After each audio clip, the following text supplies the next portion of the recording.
ഒരാഴ്ച കഴിഞ്ഞ തൂക്കല്ലേ? തനിക്കെന്താ ഇത്ര സംശയം? സംശയമൊന്നുമില്ല. ഒരാരാച്ചാര് ചോദിക്കാൻ പാടില്ലാത്തതാണ്, എന്നാലും ചോദിക്കാണ്. മുഖവുരയൊന്നും വേണ്ട, കാര്യം പറ. ഹൈദരോട് ഏമാന് ഇത്രയും വിരോധം വരാൻ എന്താ കാരണം? ഇവിടെയുള്ള മറ്റു പല ഏമാന്മാരും മരക്കാരോട് പെരുമാറുന്നത് ഇങ്ങനെയല്ലല്ലോ.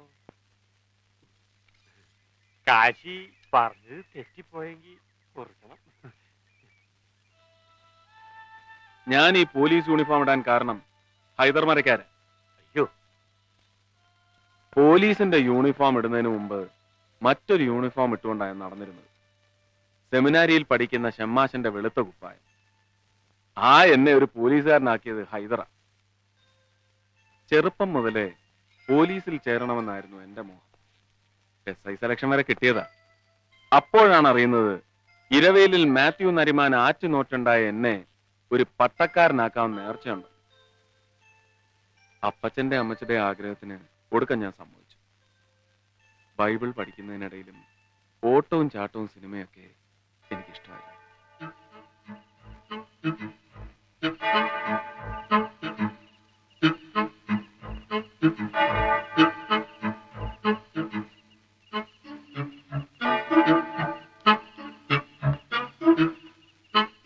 അന്നും പതിവ് പോലെ മറ്റുള്ളവരുടെ കണ്ണു വെട്ടിച്ച് ഞാൻ സെക്കൻഡ് ഷോയ്ക്ക് ഇറങ്ങി.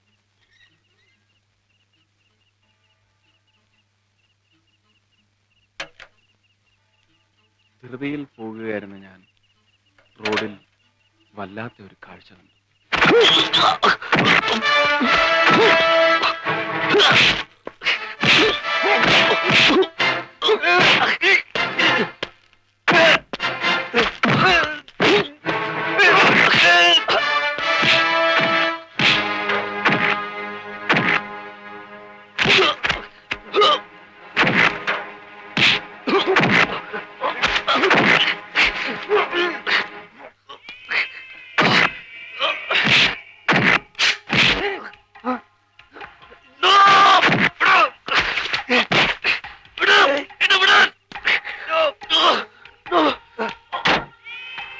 ജീവിതത്തിൽ ആകെ 2 പേരെ എന്റെ ദേഹത്തോട്ട് വേദനിപ്പിച്ചിട്ടുള്ളൂ.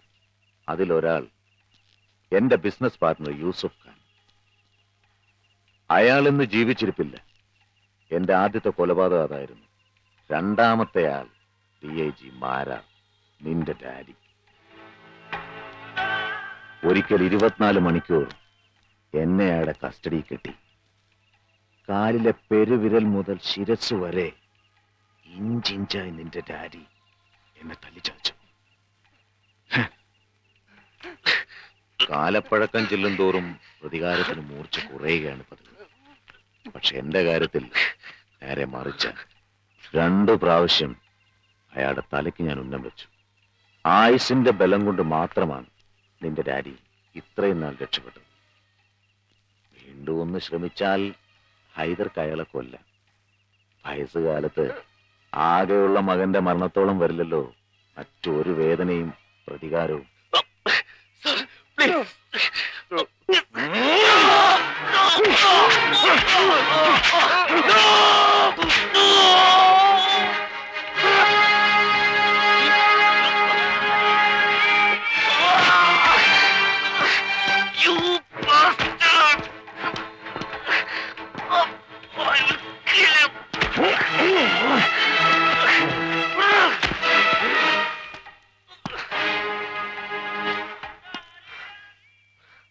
നിന്നോട് എനിക്ക് യാതൊരു വിരോധവുമില്ല.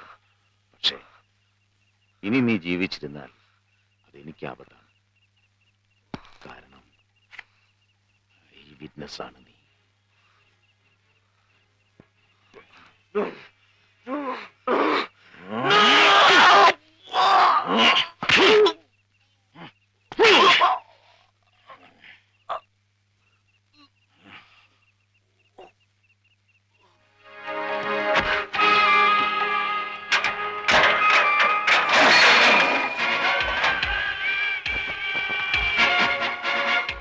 അലി, നാസർ ആരാണ് നോക്ക്.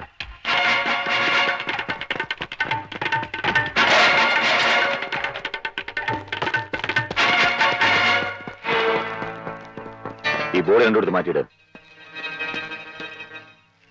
വേഗം.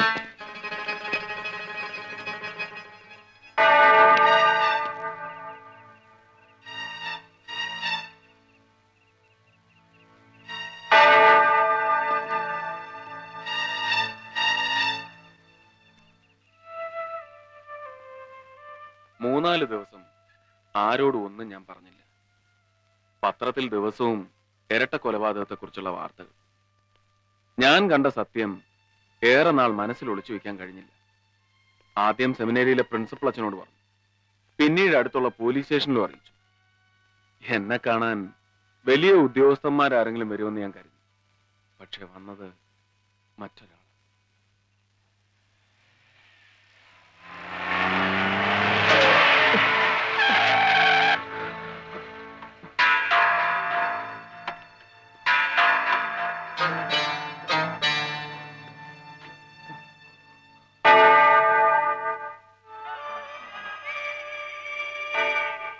ഇതിനെന്ത് വില വരും? 5 രൂപ. അതൊന്ന് വാങ്ങിയപ്പോഴല്ലേ.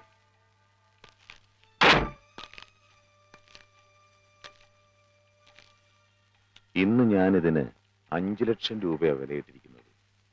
അല്ലെങ്കിൽ അതിൽ കൂടുതൽ. ഷെമ്മാശൻ സാക്ഷി പറഞ്ഞാലും കോടതി എന്നെ ശിക്ഷിക്കില്ല. പക്ഷെ മറിച്ച് സാക്ഷി പറഞ്ഞാൽ ഞാൻ ഷെമ്മാശനെ ശിക്ഷിക്കും.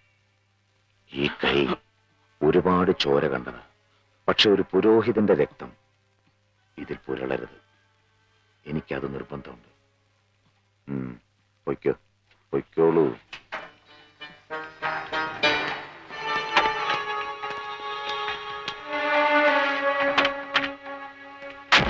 ഹൈദറുടെ ഭീഷണി കേട്ടപ്പോ ഭയത്തെക്കാളേറെ വാശിയാണ് എനിക്ക് തോന്നിയത്. എന്ത് വന്നാലും സാക്ഷി പറയണമെന്ന് ഞാൻ ഉറപ്പിച്ചു. പോലീസിനെ അത്ര വിശ്വാസമില്ലാത്തതുകൊണ്ടാണ് നരസിംഹ മന്നാടിയാരെ ഞാൻ വിവരം അറിയിച്ചത്. പോലീസിന് സത്യമല്ല, ഹൈദറാണ് വലുത്. അതുകൊണ്ടാണല്ലോ എന്നെ വിലയ്ക്ക് വാങ്ങാൻ ഹൈദർ തന്നെ വന്നത്. ഹോം മിനിസ്റ്റർക്കും ഐ ജിക്കും എന്നോട് എന്തൊക്കെയോ സംസാരിക്കാനുണ്ടെന്ന്. പക്ഷെ എനിക്ക് പറയാനുള്ളത് മുഴുവൻ മന്നാടിയാരോടാണ്. അതുകൊണ്ടാണൊന്ന് കാണണമെന്നും പറഞ്ഞ് മന്നാടിയാർക്ക് ഞാൻ ഫോൺ ചെയ്തു. ഹൈദറുടെ കുത്തേറ്റ് വീരസിംഹം പിടയുന്നത് ഈ കണ്ണുകൊണ്ട് ഞാൻ കണ്ടതാണ്. ഒരു ഐഡന്റിഫിക്കേഷൻ പരേഡും വേണ്ട ഹൈദറെ എനിക്ക് തിരിച്ചറിയാൻ. കോർട്ടിൽ ഷെമ്മാശൻ ഐ വിറ്റ്നസ് ആകുമ്പോൾ അതിന് വിലയുണ്ട്. പക്ഷെ ആ സത്യം പറയുന്നത് വരെയെങ്കിലും എനിക്ക് ജീവിച്ചിരിക്കണം.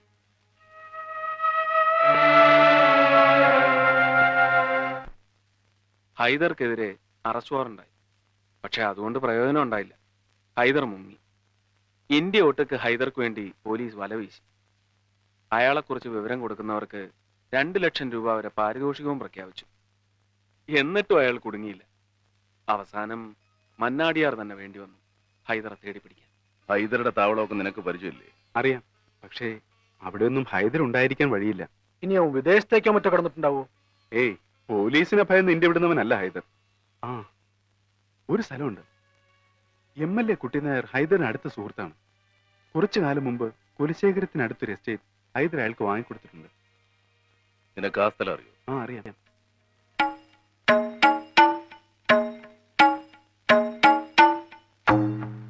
ആ നാസറെ, എല്ലായിടത്തും ഒരു കണ്ണു വേണം.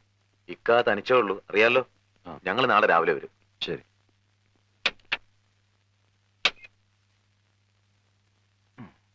സൂക്ഷിച്ചോണേ.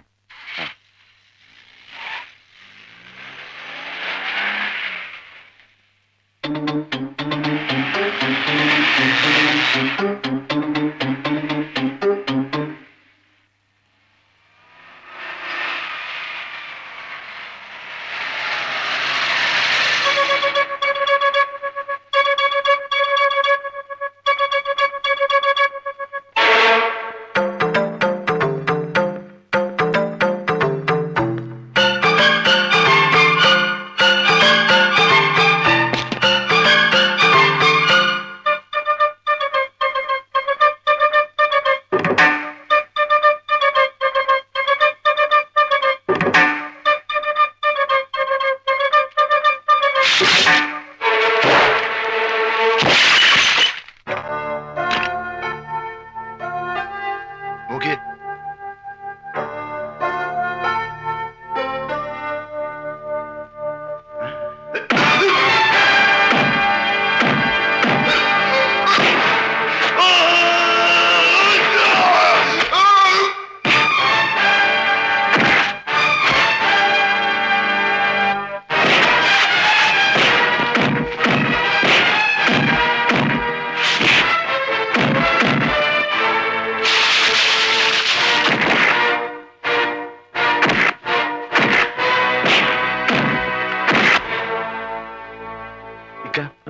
നമ്മുടെ ഈ സ്ഥലം ആരോ മനസ്സിലാക്കിയിട്ടുണ്ട്. പോലീസ് എത്തുന്നതിന് മുമ്പ് ഇവിടെ നിന്ന് രക്ഷപ്പെടണം. ഇവിടുത്തെ കാര്യങ്ങൾ ഞങ്ങൾ നോക്കിക്കോളാം.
സംശയിക്കണ്ട, ഹൈദരമരക്കാര് തന്നെ. ഇന്ത്യ ഒട്ടുക്ക് നിങ്ങൾ വലവീശിയിട്ടും ഇവൻ വീണില്ല. ഈ സാറന്മാരും അവരുടെ കീഴിലുള്ള 1.5 ലക്ഷത്തോളം പോലീസുകാരും നാടാകെ ഉഴുതു മറിച്ചു. പോരാഞ്ഞിട്ട് കാട്ടിക്കൊടുക്കുന്നവന് 2 ലക്ഷം രൂപ പാരിതോഷികവും പ്രഖ്യാപിച്ചു. എന്നിട്ടും ഈ നൊട്ടോറിയസ് ക്രിമിനലിനെ കിട്ടിയില്ല. എങ്ങനെ കിട്ടുക? ഹൈദരയുടെ ശമ്പളം വാങ്ങിക്കുന്നവർ തന്നെ ഹൈദര അന്വേഷിച്ചാൽ അവനെങ്ങനെ കിട്ടുക? അതുകൊണ്ടല്ലേ നിങ്ങളുടെയൊക്കെ മൂക്കിന്റെ തുമ്പത്ത് ഉത്തരവാദിത്തപ്പെട്ടവരുടെ സംരക്ഷണയിൽ തന്നെ ഇവൻ ഇത്രയും കാലം കഴിഞ്ഞത്.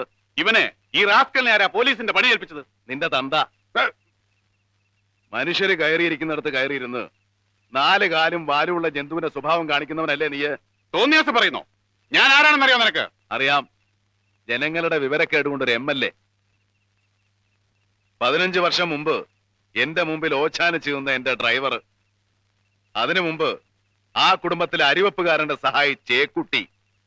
അതിനു മുമ്പ് അമ്മയുടെ ഗർഭപാത്രത്തിൽ സ്വന്തം അമ്മയ്ക്ക് പോലും തിരിച്ചറിയാനാവാത്ത ഒരു ബാസ്റ്റഡ്. അല്ലാണ്ട് എന്താ നീ?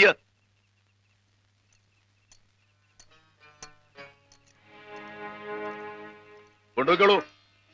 പ്രഖ്യാപിച്ച തുക ഏതെങ്കിലും നല്ല കാര്യത്തിന് വേണ്ടി ചെലവാക്കുക. പിടികിട്ടാ പുള്ളിയെ പോലീസ് സംഘം എസ്റ്റേറ്റ് ബംഗ്ലാവിൽ വെച്ച് അറസ്റ്റ് ചെയ്തു എന്ന് പത്രങ്ങൾക്കൊരു വാർത്തയും കൊടുത്തേക്ക. മന്നാടിയാർക്ക് ക്രെഡിറ്റ് വേണ്ട. നരസിംഹം,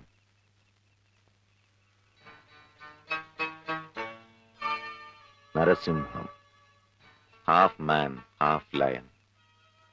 എനിക്കൊത്ത എതിരാളി. പക്ഷെ എന്ത് ചെയ്യാം?